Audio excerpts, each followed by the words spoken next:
नमस्कार। तो आज है 28 जुलाई और देखिए ईरान ने कहां किए हैं अमेरिकी बेस पर हमले या अमेरिकी ठिकानों पर हमले, और साथ ही साथ हूती ने किस तरह से सऊदी अरब को जबरदस्त नुकसान पहुंचाया है। इसके अलावा मुस्तफा खामनेई आखिर जो परमाणु कार्यक्रम है उसको लेकर क्या सोच रहे हैं और क्या उनके दिमाग में बातें चल रही हैं, आज इन सब बातों पर चर्चा होगी। लेकिन शुरुआत हमलों की, ईरान हमले की करते हैं तो उत्तरी इराक के एरबिल शहर में मंगलवार तड़के कई जोरदार धमाकों की आवाजें सुनी गई हैं। लोकल मीडिया रिपोर्टों के अनुसार ईरान से जुड़े ड्रोन हमलों ने एरबिल के आसपास के कई इलाकों को निशाना बनाया है। अमेरिकी वाणिज्य दूतावास के पास भी धमाकों की आवाजें सुनाई दी है और बताया जा रहा है कि ये धमाके बहुत जबरदस्त थे। सुरक्षा एजेंसियों की माने तो उनकी तरफ से अलर्ट है। हमलों के बाद क्षेत्र में लगातार तनाव बढ़ गया है और इसके बाद हमने देखा कि किस तरह से कुछ तस्वीरें सामने आई है जिसमें इस धमाके के बाद आग लग गई।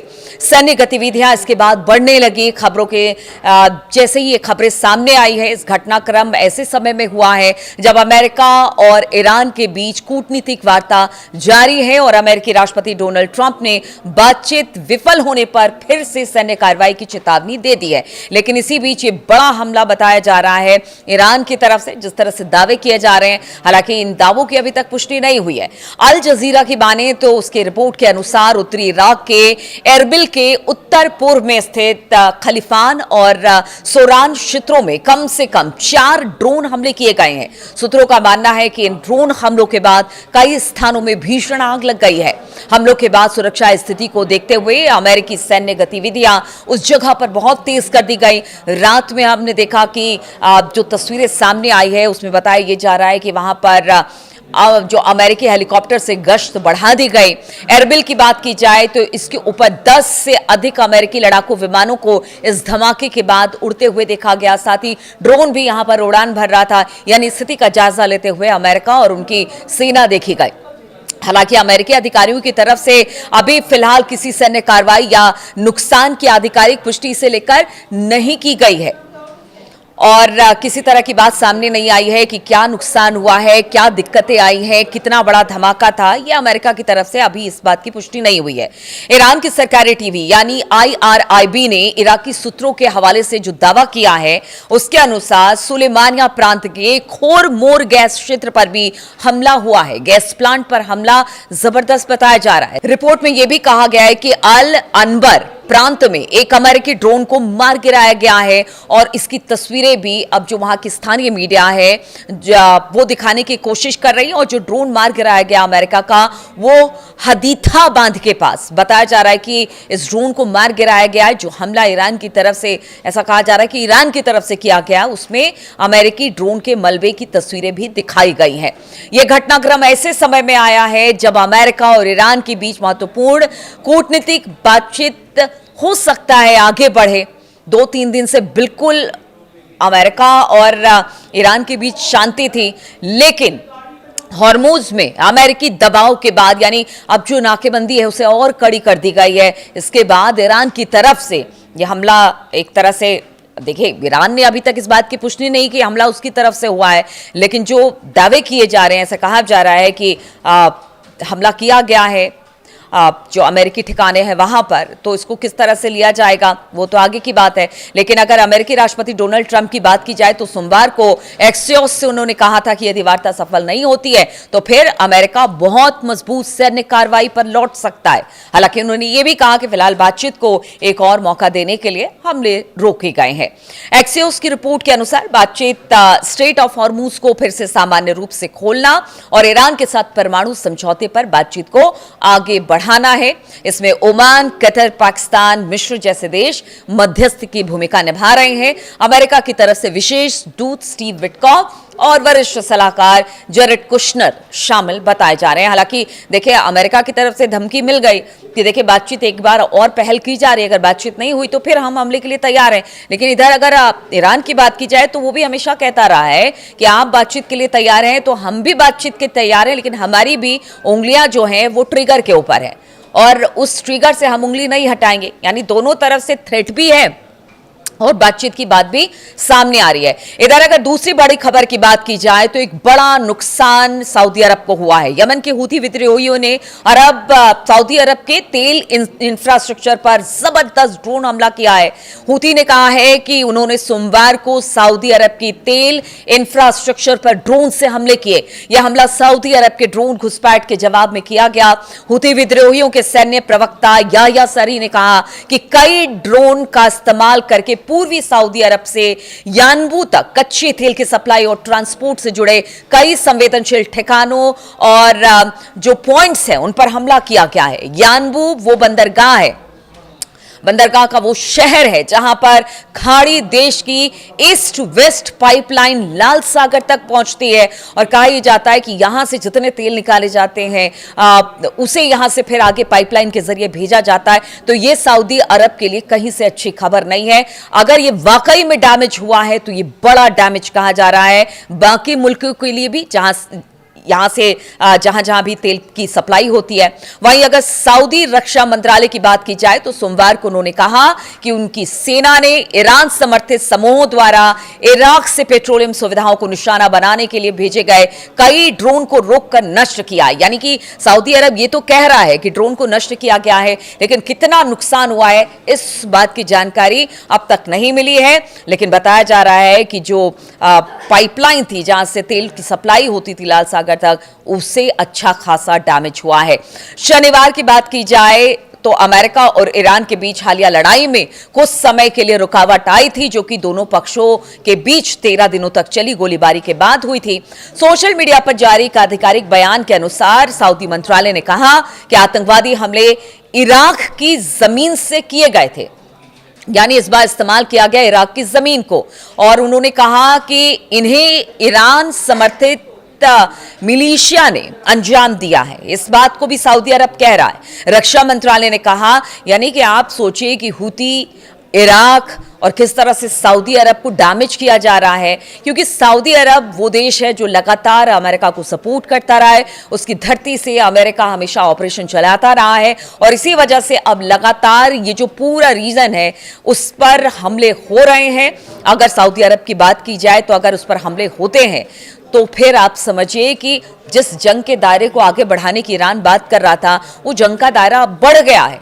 और अब ये बात समझ में आ रही है डोनाल्ड ट्रंप को कि देखिए अब बातचीत ही विकल्प है, क्योंकि पहले ही कह दिया गया था कि देखिए अमेरिका को खतरे में डालकर जो बाकी बचे उनके गोला बारूद मिसाइल के भंडार है उनको थोड़ा बचा लिया जाए। इसलिए बातचीत का एक और रास्ता इख्तियार करने की तरफ आगे डोनाल्ड ट्रंप बढ़ आए हैं और उन्होंने कहा है कि बातचीत नहीं तो फिर एक बार से, यानी कि थोड़ा सा टाइम और ले रहे हैं जिससे कि बातचीत पता नहीं हो पाएगी, क्योंकि बहुत बार हमने देखा है बातचीत के रास्ते को चलते चलते अचानक से मामला डिरेल होता है और फिर हमले तेज हो जाते हैं।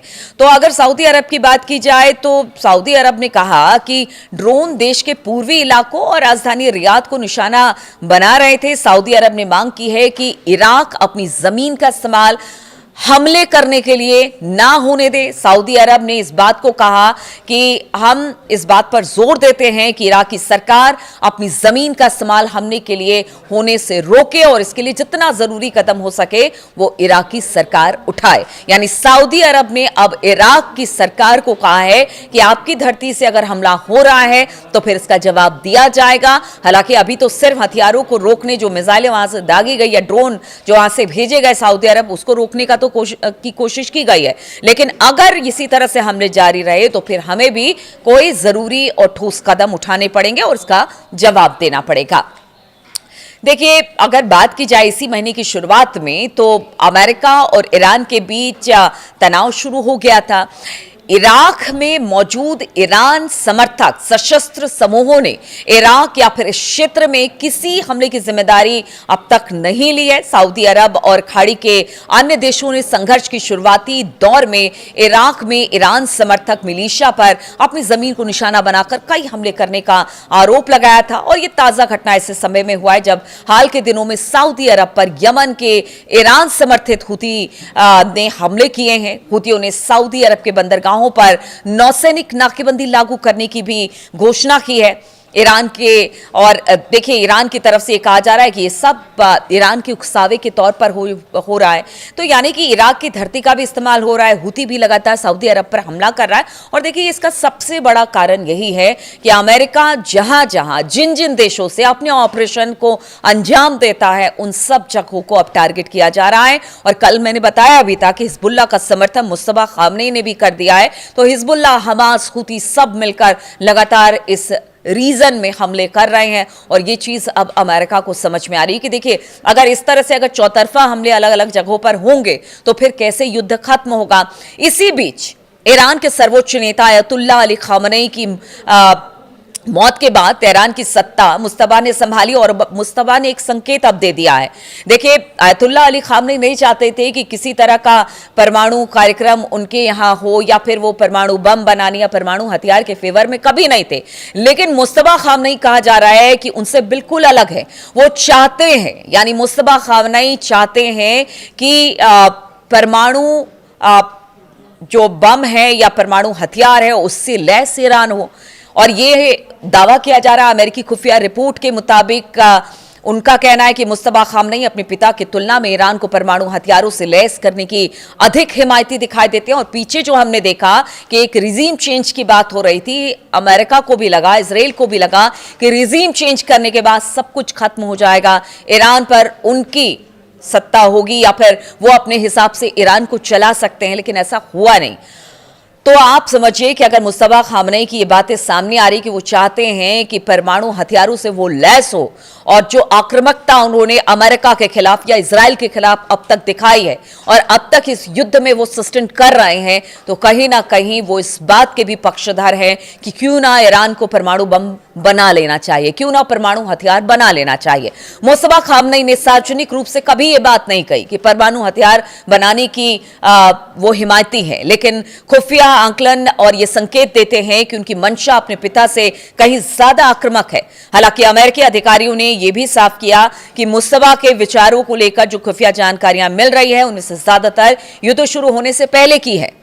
अमेरिकी अधिकारियों का दावा है कि ईरान ने अपने सेंट्रीफ्यूज यानी परमाणु इनरिचमेंट में इस्तेमाल होने वाली जो मशीनें हैं उनका एक बड़ा हिस्सा जो है वो मध्य ईरान स्थित एक बेहद मजबूत और अंडरग्राउंड फैसिलिटी में शिफ्ट करने की बात सामने आई है। इसे अमेरिकी खुफिया एजेंसियां पिकेक्स माउंटेन कहती है, जहां पर कहा यह जा रहा है कि हो सकता है कि जितनी मशीनें थी या एनरिच्ड यूरेनियम था सब वहां पर लेकर जाया गया है, और हो सकता है कि परमाणु हथियार या परमाणु बम भी ईरान बना ले। और इस तरह के कयास लगातार लगते भी रहे हैं। और मुस्तफा खामनेई जिस तरह से अग्रेसिव तरीके से या आईआर जिस तरह से जवाब अमेरिका को दे रही है, जिसकी वजह से उसे लगातार घुटनों पर आना पड़ रहा है, बार बार बातचीत के मंच पर आना पड़ रहा है, इससे साफ तौर से लगता है कि अयतुल्लाह अली खामनेई साहब की तरह मुस्तफा नहीं है और वो चाहते हैं कि जो ईरान है वो परमाणु हथियारों से संपन्न देश बने।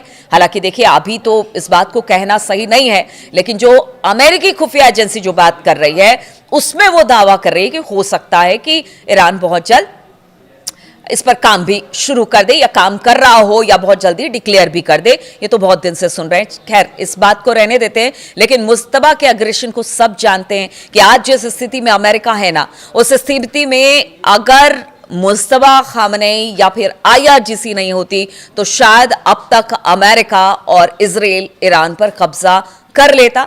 इसीलिए लगातार हमले भी हो रहे हैं। नाकेबंदी अगर आप बढ़ाते हैं, अगर ईरान के आसपास के क्षेत्र में कहा जा रहा है कि बहुत ज्यादा बढ़ा दी गई है, बातचीत की पेशकश आप करते हैं, नाकेबंदी आप बढ़ाते हैं और फिर कहते हैं कि हमला ना हो, ऐसा हो ही नहीं सकता है। अब देखना होगा कि अगर ये शांति है तो कितने दिनों के लिए है, ये शांति क्या वाकई शांति और वार्ता में बदलेगी या फिर यहां से फिर एक हमला शुरू हो जाएगा। क्योंकि देखिए नेतन्याहू और ट्रंप कुछ ना कुछ खिचड़ी पकाते रहते हैं ईरान को लेकर, और वो खिचड़ी कैसी पकती है, किस तरह से वो ईरान को डैमेज करते हैं, उनकी मंशा भी यही रहती है। अब देखना होगा कि आगे किस तरह के हालात बनते हैं, दोनों की मुलाकात बातचीत होती है या फिर बातचीत का कोई सॉल्यूशन निकलता है। क्योंकि कहा यह जा रहा है कि हो सकता है हॉर्मुज के मुद्दे पर थोड़ा सा ईरान नरम पड़ जाए और शायद इस पर कुछ बीच की बातचीत निकल जाए। लेकिन उसके लिए भी इंतजार करना पड़ेगा, क्योंकि बहुत बार अब तक हमने फरवरी महीने से लेकर अब सोचिए आप कि अगस्त आने वाला है और अब तक यही बातचीत युद्ध ही चल रही है, लेकिन उसका कोई नतीजा निकलकर सामने नहीं आ पाया। तो आगे इस पर क्या होगा, तमाम अपडेट्स के साथ मैं रोजाना आपके साथ जुड़ती हूं। बहुत बहुत शुक्रिया आप सभी का इस वीडियो में शामिल होने के लिए। कमेंट्स का इंतजार रहेगा।